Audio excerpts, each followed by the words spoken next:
Ano mensaheng kailangan nyo marinig nowadays o within 1 week from now?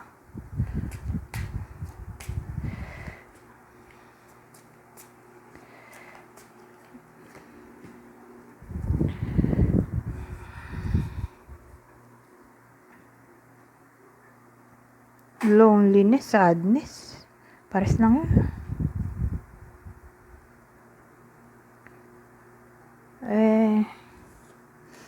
Super sad siguro to, OMG. May something na magkukos ng sadness para sa iba sa inyo, magiging somewhat antisocial o gusto mapag-isa. O pwedeng nagre-regret, na-guilty. For some reason, either kayo to o someone else ay magiging ganito. So sabihin natin, may someone na biglang naging cold sa inyo.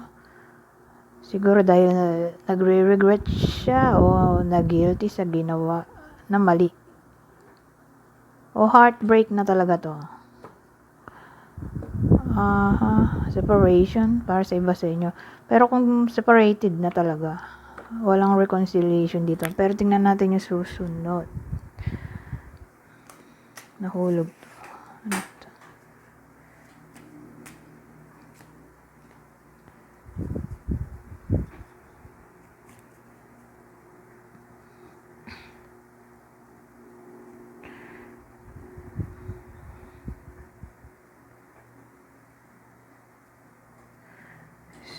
New job. New job. Yung iba sa inyo magkakaroon ng new job. Pero iniisip ko paano i-combine to.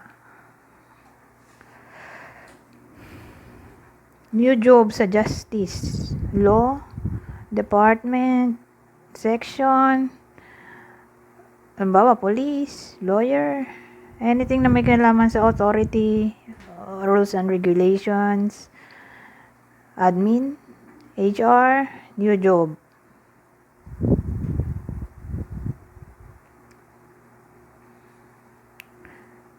O police, o guard, basta may kinalaman sa authority, law, rules and regulations. Yung iba sa inyo magkakaroon na ng new job.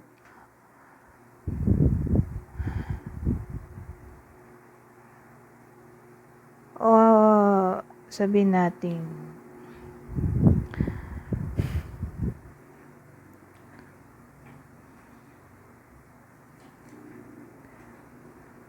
tataas ang reputation ng iba sa inyo doon sa work na yon, sa field. Recognition, o magiging committed sa trabaho. Success daw eh. Sabihin natin may someone na cause ng trouble sa iba sa inyo, makukuha nyo na yung karma o justice nyo.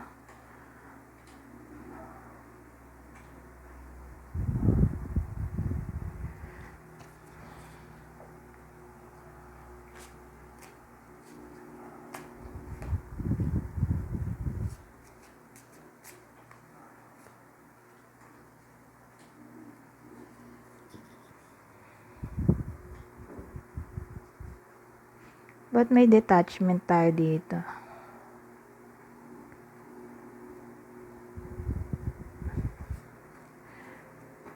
May anak tayo dito. So kung kayo yung anak, yung iba sa inyo madedetach sa magulang for some reason.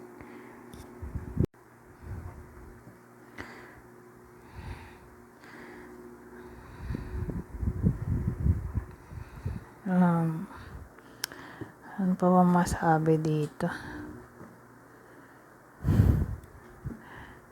Hindi siguro best time para sa reconciliation kasi sadness to. Kasi ito negative patterns, reunion. Siguro hindi pa advisable talaga.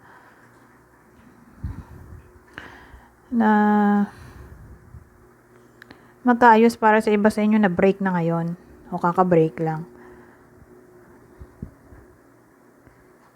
May siguro need pa na matutunan dito, karmic lesson, bago i-manifest tong reconciliation. Kasi may ano tayo dito, work card. Kailangan ng hard work. So, patience. Kailangan ng patience. Hindi pa mangyayari itong reconciliation para sa iba sa inyo. Lalo na kung kaka-break lang.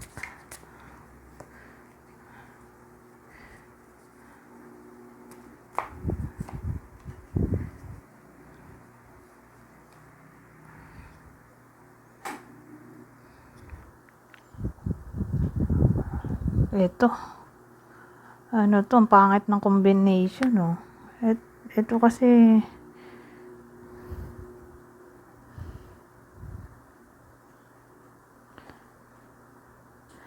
pag, halimbawa lang, naging impulsive, nakipag-ayos agad, kahit na, ayan, in pain,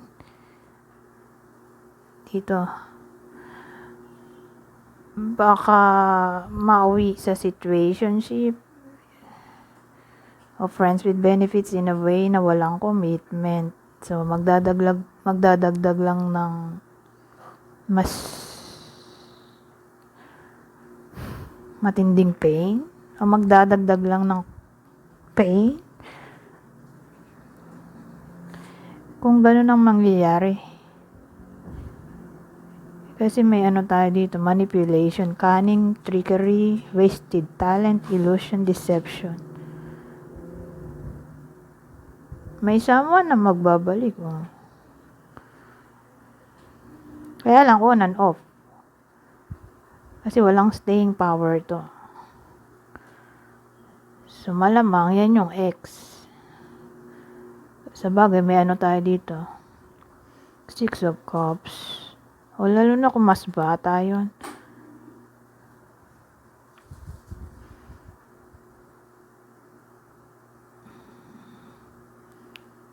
Kasi kung magbabalik siya, masasayang lang ang oras. Ay, lulukoyin ka lang ulit.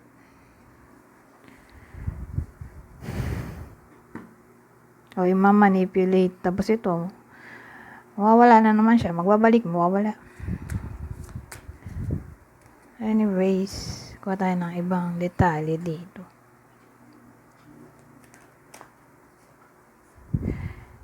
So, sabi, intuition. The red flags you ignore now will come back to bite later.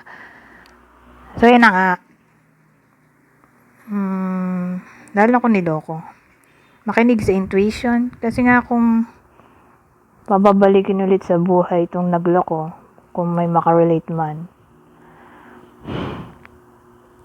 lalo kinukutuban, kung may someone else pa rin ba o kung magloloko, basta may kutoba yan. Posible. Ganun na nga talaga. May someone else pa rin o lolokohin ulit. Kasi may red flag tayo dito. Ito last na. Ay, liar. Be careful of someone sneaky. So, yan na nga.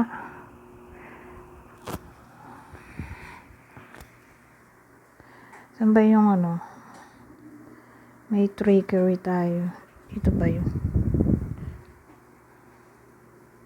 Oo nga ito. Itong trickery natin, oh. Cunning, manipulation, wasted talent, illusion, deception. Ito na, deception, liar. So, yun yung red flag natin dito. Hindi mo nga mapagkakatiwalaan. Umuulit to. Saka to. Sinungaling. Anyways, hanggang dito na lang. Goodbye for now.